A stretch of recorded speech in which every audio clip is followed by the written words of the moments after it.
구약 성경에 은혜를 의미하는 단어가 크게 세 가지로 구분되어 있습니다. 하나는 헨이라는 단어고요. 또 하나는 라하밈이라는 단어이고 또 하나는 헤세드라는 단어입니다. 먼저 이 헨은 주로 하나님께서 경건한 자와 고통당하는 자에게 베푸시는 은혜를 표현할 때 쓰는 단어입니다. 우리가 살아갈 때 꼭 필요한 단어이지요. 그래서 창세기에 주로 나옵니다.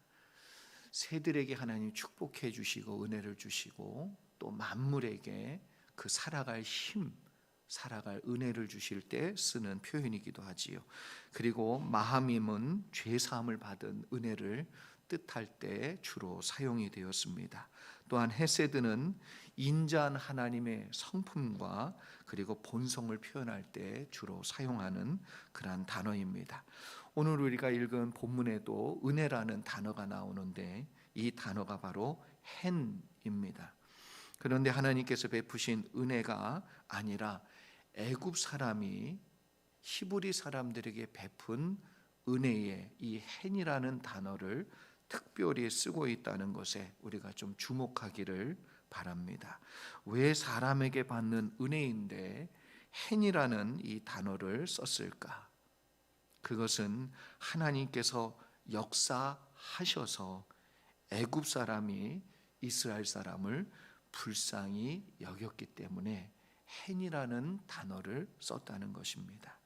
그리고 이 헨이라는 단어는 원래 하나니라는 단어에서 나온 말입니다. 이 하나니라는 말은 불쌍히 여긴다.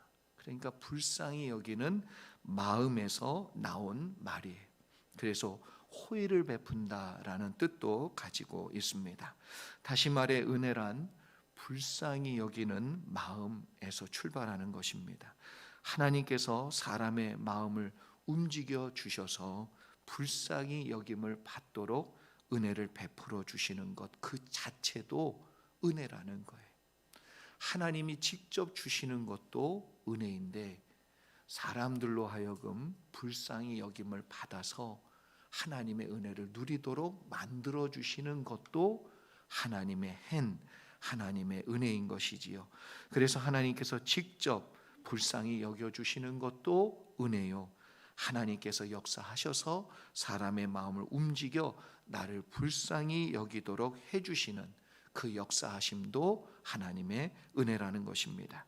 이스라엘 백성이 출애굽할 수 있었던 것은 무엇 때문입니까? 그것은 이스라엘 백성을 하나님께서 불쌍히 여겨주셨어요. 하나님께서 우리를 건져주시고 살아갈 힘을 주시는 이유가 무엇입니까? 하나님이 우리를 불쌍히 여겨 주시기 때문에 그런 것이지요. 이스라엘 백성은 한마디로 말하면 하나님께 은혜를 받은 백성이다라고 말할 수 있습니다. 그렇다면 우리가 험난한 인생을 살 때에 가장 필요한 것이 뭐냐? 그것이 바로 은혜입니다. 하나님이 베풀어 주시는 헨, 이 은혜가 우리에게 꼭 필요한 것이지요. 하나님께서 매 순간마다 우리를 불쌍히 여겨 주신다면 또한 다른 사람들 마음속에 불쌍히 여기는 마음을 넣어 주시면 이스라엘 백성처럼 하나님의 은혜로 우리도 세상을 이기고 죄 가운데, 묶임 가운데, 어려움 가운데서 반드시 건짐바 되어지는 구원의 은혜를 경험하게 될 것을 믿으시기 바랍니다. 오늘 말씀을 함께 나누면서 우리를 불쌍히 여겨 주시고 또 우리에게 은혜를 베풀어 주시는 하나님의 큰 은혜를 다시 한번 붙들고 그리고 발견하는 이 시간 되기를 주의 이름으로 축원합니다. 먼저 15절과 16절 말씀 같이 한번 보지요. 15절 16절 같이 한번 읽어보겠습니다. 시작. 하나님이 또 모세에게 이르시되 너는 이스라엘 자손에게 이같이 이르기를 너희 조상의 하나님 여호와 곧 아브라함의 하나님 이삭의 하나님 야곱의 하나님께서 나를 너에게 보내셨다 하라. 이는 나의 영원한 이름이요 대대로 기억할 나의 칭호니라. 너는 가서 이스라엘의 장로들을 모으고 그들에게 이르기를 여호와 너의 조상의 하나님 곧 아브라함과 이삭과 야곱의 하나님이 내게 나타나 이르시되 내가 너희를 돌보아 너희가 애굽에서 당한 일을 확실히 보았노라. 아멘. 이스라엘 백성에게 은혜를 베풀어 주신 하나님은 어떠한 분이신지 다시 한번 분명히 밝혀주고 있습니다. 이미 지난 시간에 우리가 살펴보았던 하나님의 이름을 우리가 알고 있지요. 하나님의 이름은 어떤 이름이냐면 나는 스스로 있는 자다. 영어로는 I am who I am으로 번역이 되었습니다. 이것에 모음을 붙여서 부른 이름이 뭐냐면 야훼라는 말이에요. 그래서 하나님의 이름을 우리가 야훼라고 부를 때 그 안에는 나는 스스로 있는 자다.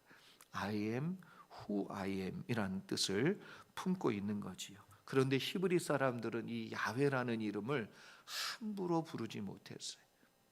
그래서 이 이름 대신 나의 주라는 이름으로 아도나이라고 불렀습니다. 그리고 이 아도나이의 모음과 야훼의 이 자음을 합쳐서 뭐라고 불렀냐면 여호와 이렇게 불렀어. 그러니까 여호와라는 이름 안에는 나는 스스로 있는 자다라는 그런 뜻이 내포되어 있는 것이지요. 그래서 원어적으로 보면 원래 영어의 번역이 맞아요. I am who I am. 그럼 이걸 직역하면 어떻게 되지요? 나는 나다. 그냥 나는 나다.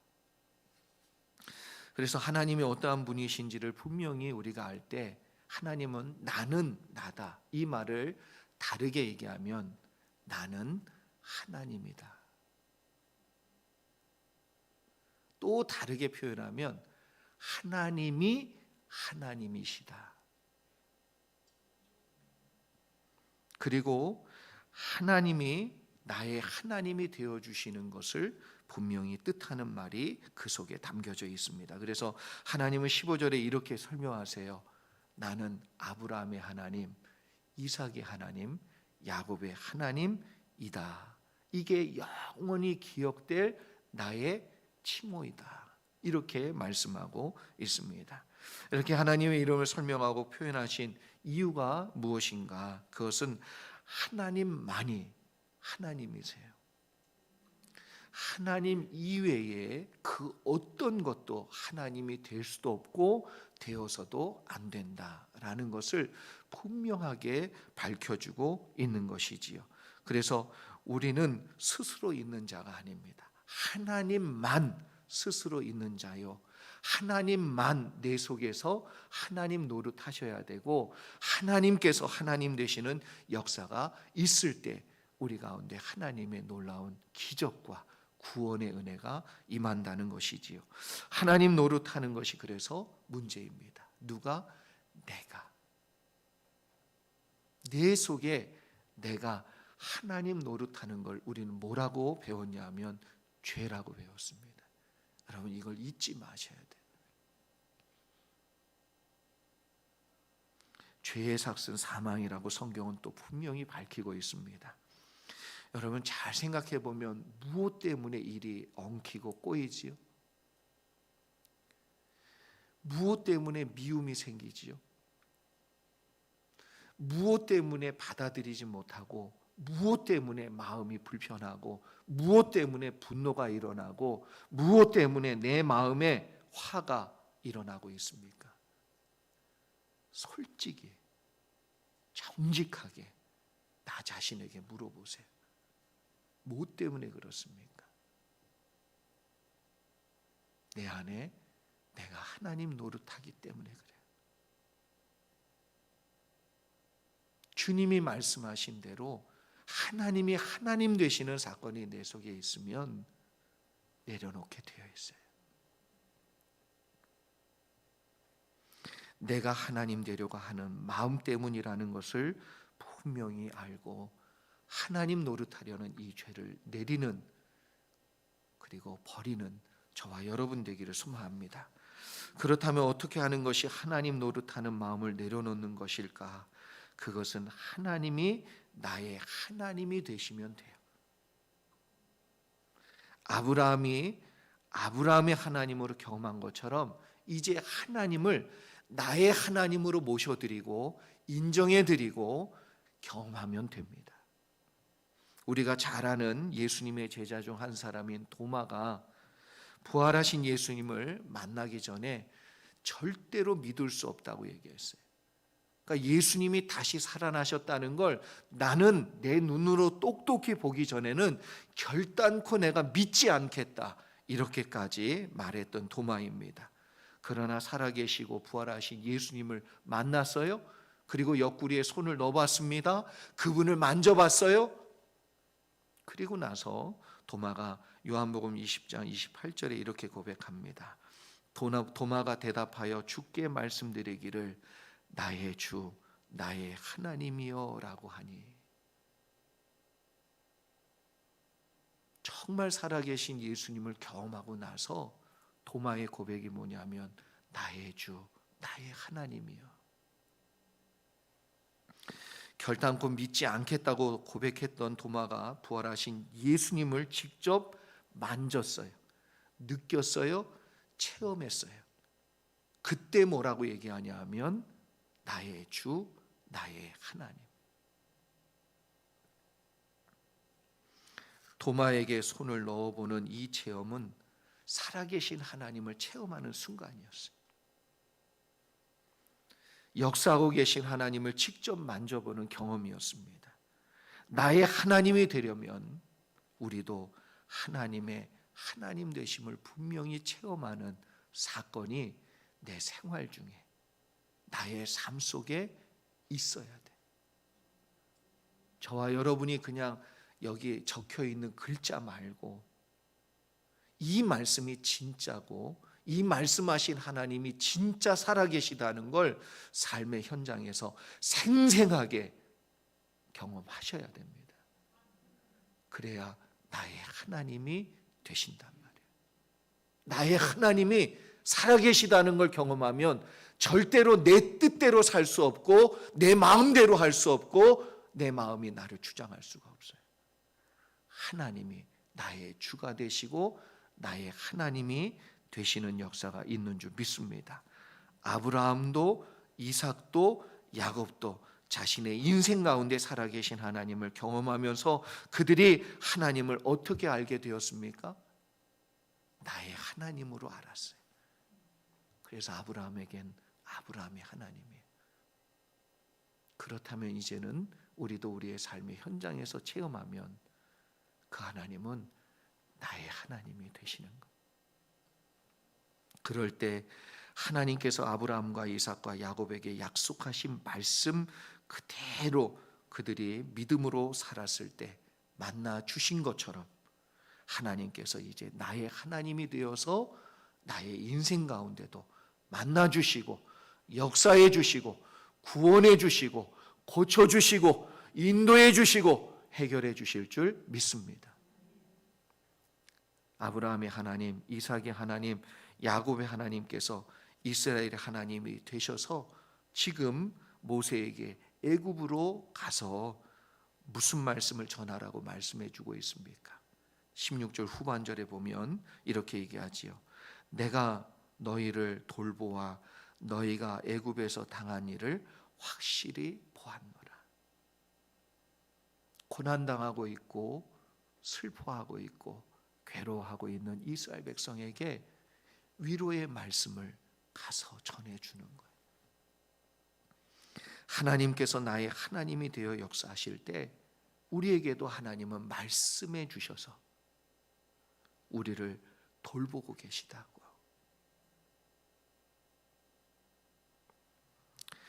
우리가 어떠한 일을 당하고 있는지 다 보고 계시다고 말씀해 주시고 믿음 주시고 확인시켜 주실 줄 믿습니다. 이스라엘을 하나님께서 그렇게 하신다면 나의 하나님도 꼭 그렇게 해 주실 거예요. 우리를 돌아봐 주실 거고 우리가 어떠한 일을 당하고 있는지를 다 보셔서 우리를 건져 주실 것이고 인도해 주실 줄 믿으시는 저와 여러분 되기를 소망합니다. 이스라엘을 구원하신 하나님께서 그들을 돌보셨고 그들이 어떠한 고난과 어려움 가운데 있는지 다 살피신 하나님께서 친히 모세와 함께 애굽으로 내려가서 결국 그 말씀하신 그대로 하나님은 구원해 내셨어요. 여러분 이것을 믿으시면 아멘 하시기 바랍니다. 그래서 하나님이 우리를 건지실 거예요. 하나님이 우리의 문제 속에 들어와서 반드시 역사해 주시고 도와주실 줄 믿으시기 바랍니다.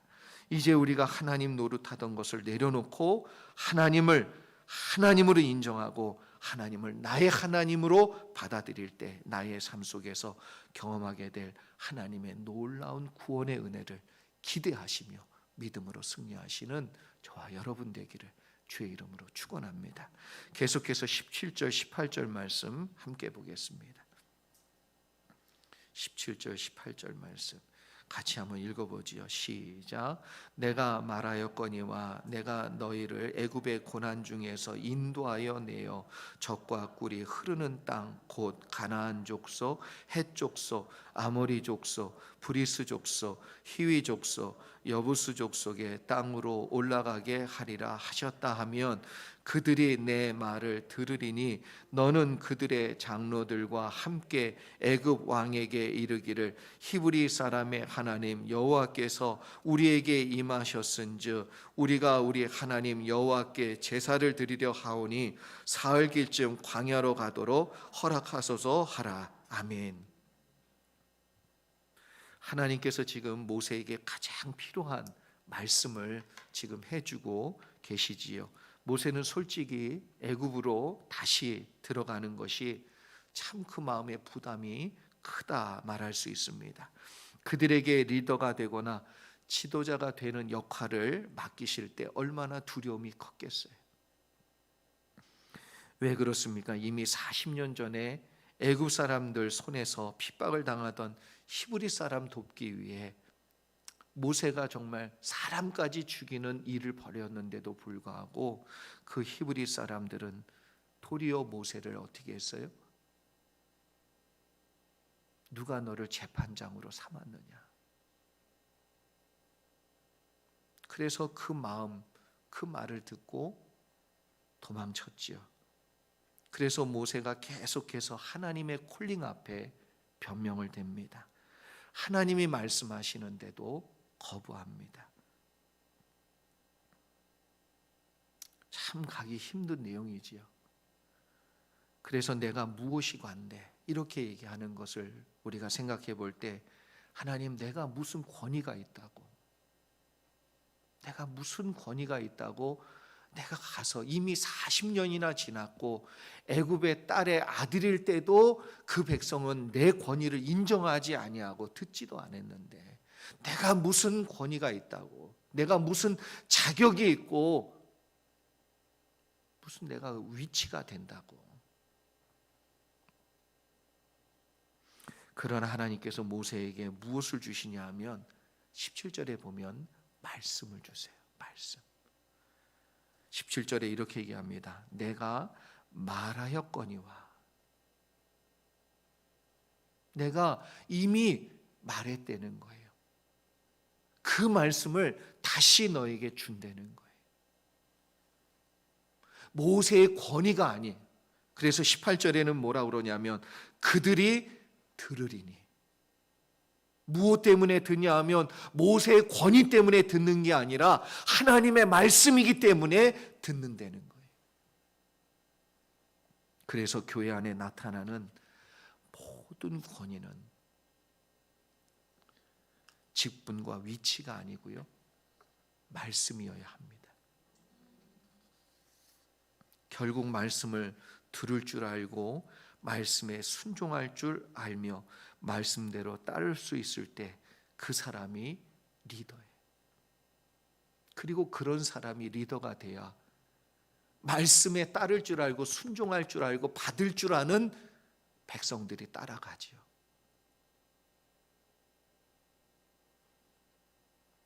그래서 이런 역사가 있을 때 교회가 교회다워집니다.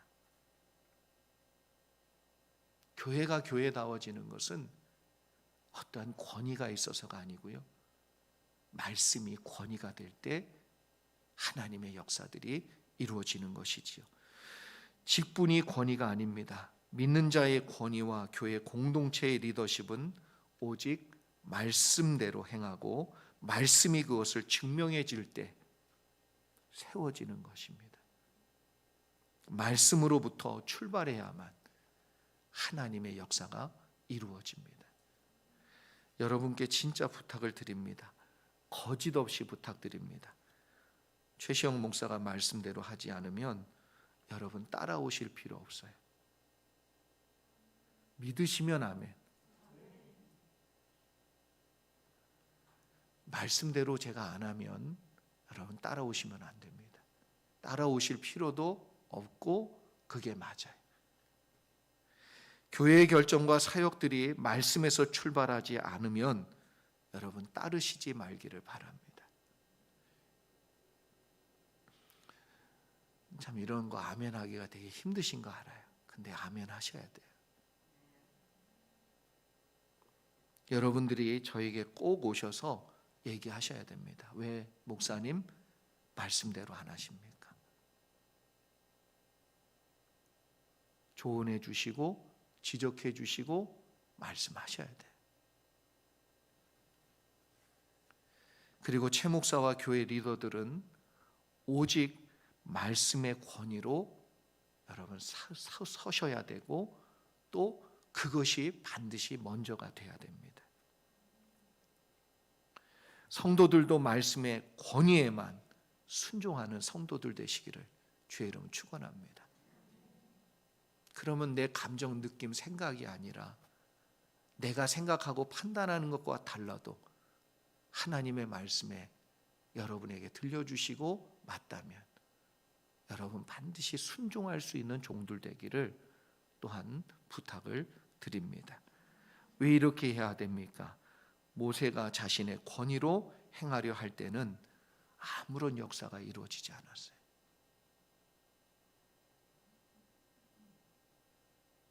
자신의 권위로 하려고 할 때는 하나님의 역사가 이루어지지 않았어요.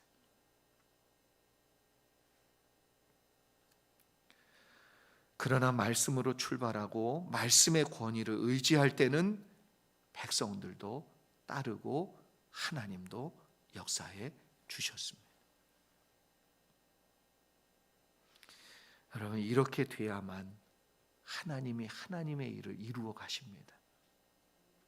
하나님이 놀라운 기적을 보여주시고 은혜 중에 이루시는 말씀의 권위를 따르는 자들을 통해 하나님이 지금도 살아계시다는 것을 분명하게 구체적으로 은혜로 보여주시기 때문에 그래요. 저와 여러분이 이러한 은혜를 누리실 수 있기를 소망합니다. 하나님께서 애굽 왕 바로에게 나가서 무엇을 말하라고 말씀하시냐면 18절 후반절에 보면 하나님께서 우리에게 임하셨다 이렇게 얘기하지요. 그리고 광야 사흘길쯤 나가서 그것을 통해 하나님께 예배할 수 있도록 허락해달라 이러한 내용을 바로에게 요청하라고 분명하게 모세에게 말씀하고 있습니다. 여러분 출애굽 목적 중에 하나가 뭐냐 하면 하나님께 드릴 예배. 출애굽에 여러 관점이 있는데 예를 들어 구원의 관점으로 보면 출애굽은 우리가 죄에서 구원받는 내용의 모형으로 쓰이기도 합니다. 그런데 또 하나는 뭐죠? 예배의 관점이에요. 그래서 여러분 애굽에서 나와서 하나님이 지정한 자리에서 하나님의 말씀을 받아 약속을 맺는 그 시간이 뭐냐면 예배.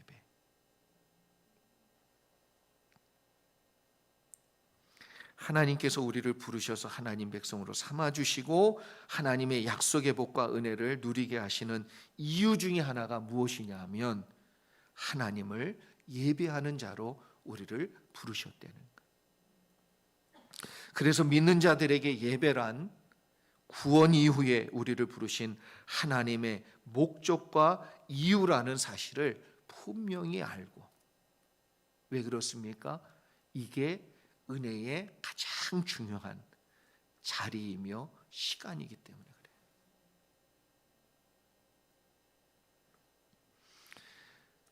그런데 한번 생각해 보면 왜 굳이 신의 산까지 끌고 오십니까? 애굽에서 드리면 안 돼요?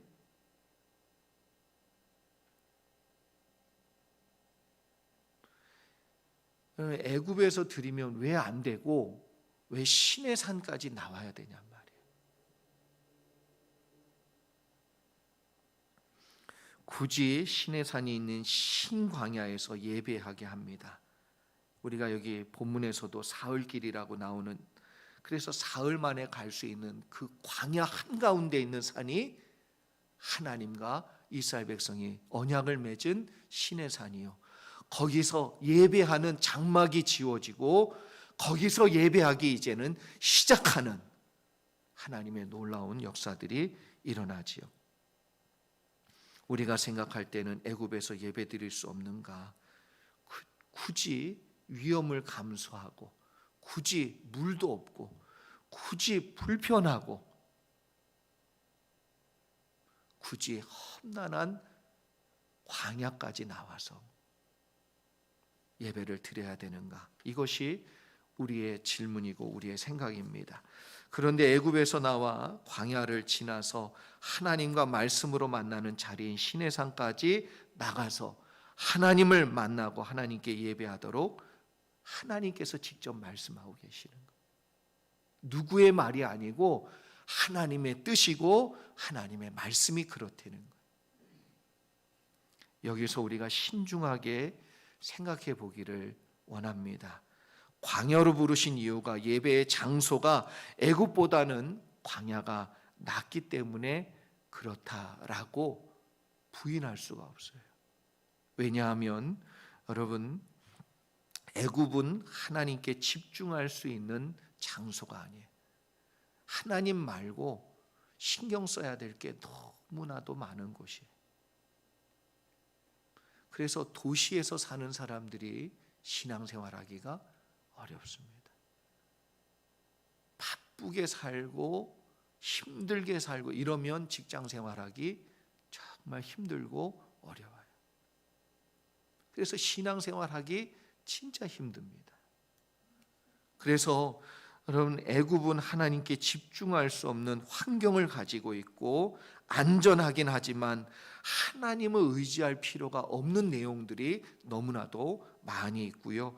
환경이지요. 모든 것이 쉽게 공급받을 수 있는 곳이에요. 물이 있고 하나님께 구하지 않아도, 기도하지 않아도, 하나님을 의지하지 않아도 살아갈 만한 내용들이 충분한 곳이기 때문에 굳이 하나님을 찾을 필요가 없고 찾을 만한 여유도 없는. 그러나 반대로 광야는 아무것도 없어요.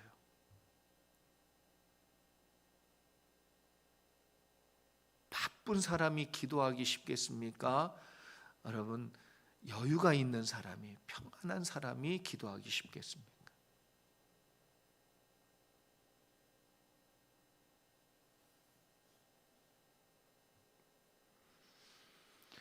위험한 환경이기 때문에 하나님만 의지할 수밖에 없죠. 모든 것이 부족하기 때문에 하나님께 매달리고 구할 수밖에 없다는 거예요.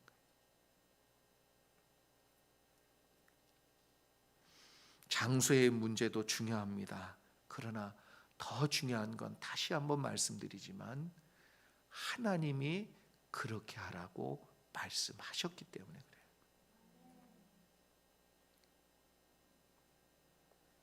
그래서 하나님의 뜻이냐 아니냐가 예배의 장소의 문제에 있어서도 가장 중요한 내용이 되어야 된다.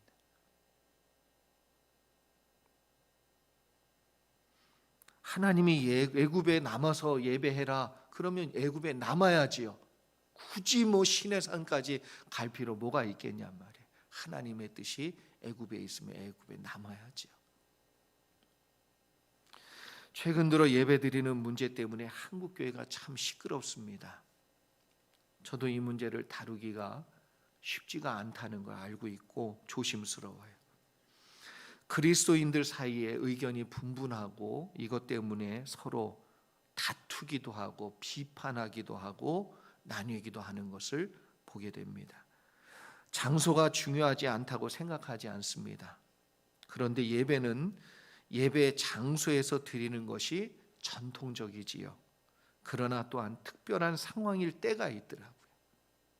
특별한 상황일 때, 그리고 그럴 수밖에 없는 사람들, 그럴 수밖에 없는 이유가 있는 분들에겐 예배 장소에 대한 내용이 조금 열려져 있는 것이 필요하다라는 생각이 듭니다. 인터넷으로 가정에서 드릴 수밖에 없는 분들이 계세요. 아프신 분들, 노모를 모시고 있는데 어린 아이가 태어났는데 그래서 어쩔 수 없이 가정에서 드려야 되는 환경일 수밖에 없는 상황일 수밖에 없는 분들이 있지요. 그래서 주일에 일하시는 분이나 혹은 병원에 누워 계신 분들도 그렇습니다. 그리고 이렇게 코로나 사태로 인해서 특별한 상황이 벌어지게 되었을 때 예배를 드리는 문제를 놓고 장소에 너무 묶이다 보면 그것이 도리어 은혜가 되지 않고, 또 이 장소에 묶이다 보니까 한국 교회도 뭐예요? 분열이 일어나고 다툼이 일어나고. 성경은 장소의 문제를 쉽게 다루고 있지는 않습니다.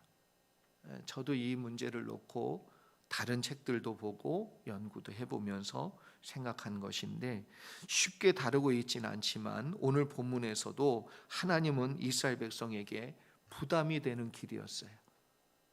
애굽보다는 광야가 낫지 않아요. 그런데 부담이 되지만 하나님이 굳이 시내산까지 가서 예배 드릴 것을 이야기하고 있다는 것이지요. 또한 시내산에서 장막이 세워진 이후에 장막에서만 만나셨던 하나님이신 것을 우리가 꼭 기억해야 됩니다. 다른 곳에서 만나지 않았어요. 그런데 장막 시대가 끝나고 나서 어떻게 됐지요? 성전이 지어졌을 땐 다른 곳에 단을 쌓아서 예배드렸던 모든 것을 다 회파하고 안 된다고 그랬어요. 하나님이 어떠한 일정한 기간 또 어떠한 상황 속에서는 하나님이 허락해 주셨다가 하나님의 성전이 지어지고 하나님의 중심이 세워졌을 땐 개인적으로 단을 쌓지도 못하게 하였고 예배하지 못하게 했어요. 오직 어디에서? 예루살렘의 성전에 와서 그 바쁜 중에도, 그 어려운 중에도, 거긴 그때 뭐예요? 다 걸어 다녔단 말이에요. 걸어 다녔어. 그런데 1년에 3번은 꼭 또 하나님께 얼굴을 비추도록 만들었다는 거죠. 특별한 상황, 특별한 경우에 예배의 장소가 여러 곳일 수 있어요. 그러나 그것이 자기 편리에 의해서, 이게 이제 제일 큰 문제예요. 어쩔 수 없는 상황과 그리고 환경과 그런 내용이 있다면 일시적으로 가능한 얘기지만 그것이 점점 편하게 되어서 이렇게 해도 되지 않는가라는 이유 때문에 그렇다면 그건 절대로 하나님이 원하시는 것이 아니라고 생각합니다.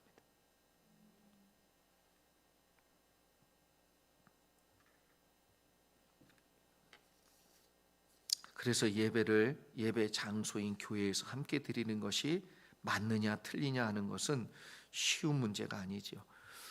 공부 잘하는 분들 중에 보면은 그냥 집에서 혼자 공부하는 걸 좋아하는 친구들이 있어요.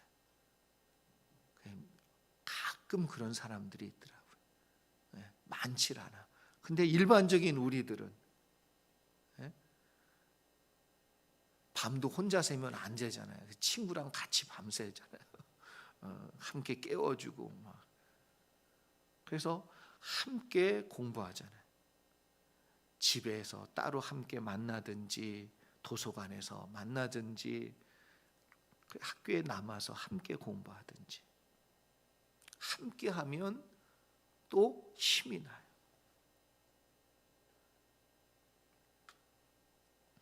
그래서 신학적인 관점도 중요하고 합리적인 내용도 무시할 수 없는 것이라고 생각합니다. 허나 집에서 예배 드릴 때 그것이 더 예배다운 예배가 될 수 있을까?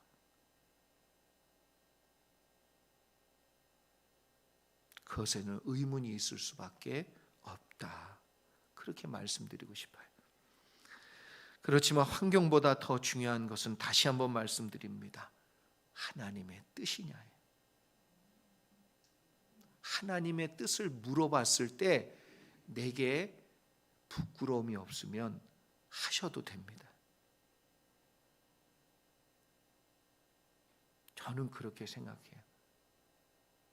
하나님께 물어봤을 때 하나님이 내 마음에 그래 부끄러움이 없고 하나님 평안을 주시면 어디서 예배 드려도 상관없어요.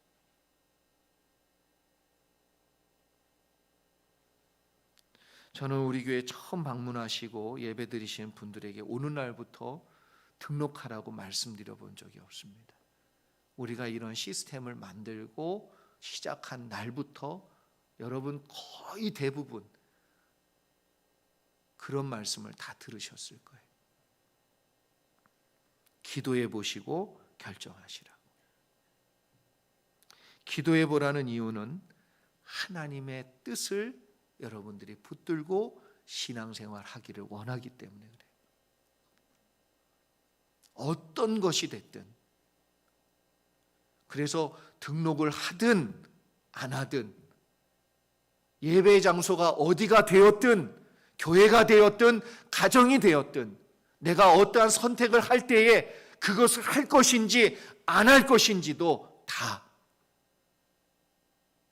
저와 여러분에게 첫 번째는 하나님의 뜻이냐예요. 하나님의 뜻이어서 마음에 평안이 있으면 그렇게 하셔도 저는 됩니다. 된다고 생각해요. 그러나 하나님의 뜻이 아니요 내 마음에 불편함이 있으면 여러분 돌이키시기를 주의 이름으로 축원합니다.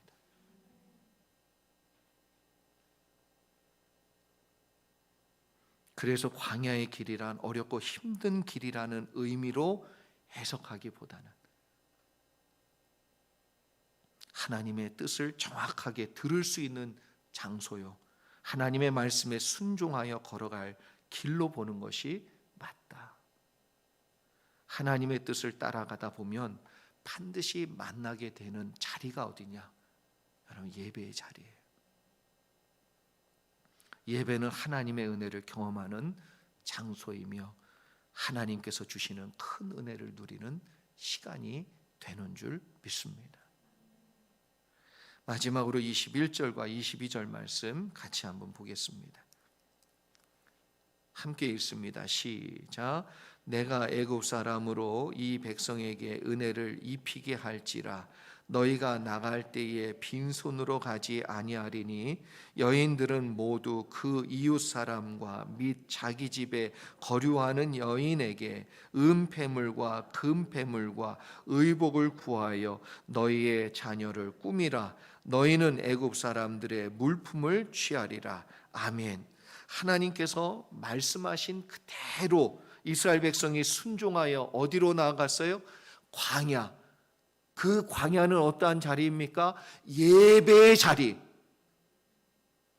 하나님의 말씀 그대로, 하나님이 나에게 뜻하신 그대로, 내 심령 가운데 말씀해 주시는 그대로 예배의 자리로 나아갔을 때에 하나님께서 이스라엘 백성에게 은혜를 입게 하여 주셨어요.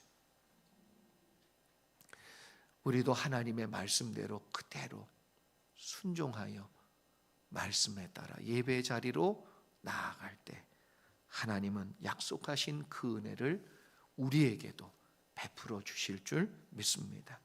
애굽 사람에게 이스라엘 백성이 은혜를 입게 하신 그 주체, 주어가 뭐라고 나오냐면 내가.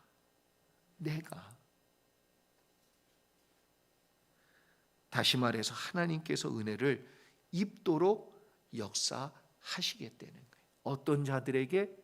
말씀 그대로 순종하여 예배의 자리인 광야로 나아가는 그들에게. 우리의 생활 중에 사람을 통해 받고 누리는 모든 은혜의 주체는 누구십니까? 누가 주관하시지요? 하나님이세요. 여러분이 사람에게 은혜를 덧입었다면 하나님이 하신 거예요. 믿으시면 아멘 하시기 바랍니다. 그래서 우리의 생활 중에 우리가 꼭 기도해야 될 내용이 뭐냐면 하나님 나에게 은혜를 베풀어 주시옵소서.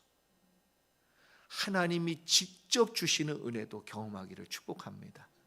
그러나 하나님이 이렇게 사람을 통하여 베푸는 은혜, 그 은혜가 저와 여러분 가운데 풍성하기를 주의 이름으로 축원합니다. 출애굽 상황을 보면 적대감이 일어난 상황이지요. 왜 그렇습니까? 노예와 주인 관계인데 노예가 그냥 가겠다는 거예요. 더 나아가 하나님의 장자를, 애굽의 장자를 싹 다 죽였어요. 그런데 은혜를 베풀고 긍휼을 베풀고 불쌍히 여겨서 자신들의 패물을 내어주고 자신들의 물질을 내어준다고요? 기적이 기적. 하나님이 주시는 기적이 기적. 하나님께서 그들의 마음을 은혜의 마음으로 바꾸신 기적이. 우리가 일상생활에서 항상 하나님의 은혜를 구해야 될 이유가 여기 있습니다. 말씀을 맺습니다. 이스라엘 백성은 출애굽하여 예배의 장소인 시내산에 도착합니다. 그리고 그곳에서 예배하고 또 말씀을 받아요. 그 다음 말씀은 어떤 말씀이에요? 하나님께서 유업으로 주실 가나안 땅을 하나님이 비전을 주시는 말씀을 예배의 장소에서 여러분이 하나님의 꿈을 꾸셔야 돼요. 예배의 장소에서 여러분이 앞으로 나아갈 길이 무엇이며 하나님이 여러분에게 어떠한 계획이 있으시며 하나님이 여러분에게 예비한 것이 무엇인지를 말씀으로 만나는 축복이 있기를 주의 이름으로 축원합니다. 우리의 일상에서 예배는 우리에게 시내산의 말씀의 자리를 향하여 만들게 해주시는 은혜예요. 생활 속에서 말씀대로 순종하여 여러분 나아가실 때 승리하실 줄 믿습니다. 결국 예배의 자리에서 우리는 변함없이 우리와 동행하시고 말씀으로 역사해 주시는 하나님을 반드시 만나야 돼요. 오늘 이 예배의 자리에서 여러분이 하나님을 만나시고 돌아가시고 그리고 그 하나님을 만났다면 이제 여러분의 삶의 현장 가나안 땅으로 향하여서 말씀을 붙들고 정복하세요. 말씀을 붙들고 승리하시기 바랍니다. 말씀을 붙들고 요단강을 건너가시고 여리고 성도 무너뜨리시고 하나님의 승리가 여러분 가운데 있음을 경험하실 수 있기를 주의 이름으로 축원합니다. 기도하겠습니다.